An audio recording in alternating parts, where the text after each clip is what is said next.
इमा कैथेल मयाम सारपनीना इमा कैथेल हाइबा मैंग लोइबा कमल लोइबा मिंगदुमा हापगा ऐसा तवा ममिंग थेटपा खोबसे कोइना पामजै ओगाइ लमहाइ बाजारना लेजरिबा कैथेलसी मतम अमदा अहलमन तरा तरुक तरा ट्रेना 1973 अदाइदगी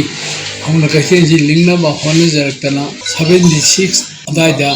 अखोइसी कैथेलसी काबा हौजिखिबनी अदुबो अहलमनसिंगा रेसा तौदना थंबिरंबा हुई ओगाइ लमहाइ बाजारगी ममिंग असे मसी हौजिक की मतमदा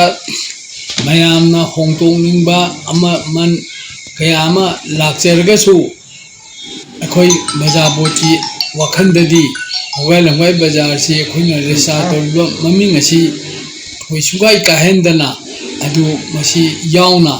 कोई रेसा तौबा ममिंग थेटपा खोबसे कोइना पामजै रेसा तौबसिना लिसिंग समापन मौद्रागा हुमदोइदा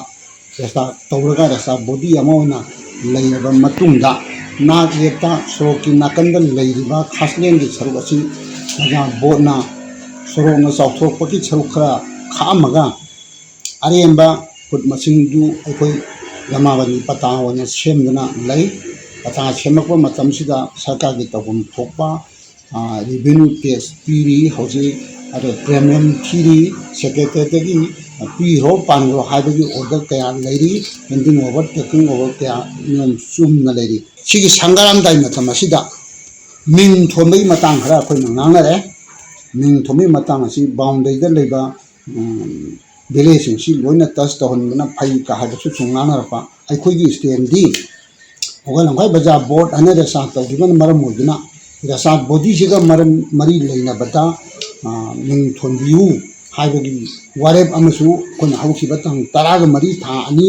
कुनगा तौखिदा इनोंनो ngarang nahan tangai besida जन बॉडी की मीटिंग अमा फमदुना अखोना वारेब लौहे काम वारेब नो हाइबबु बाजार से मैंग थोमि मतंगदा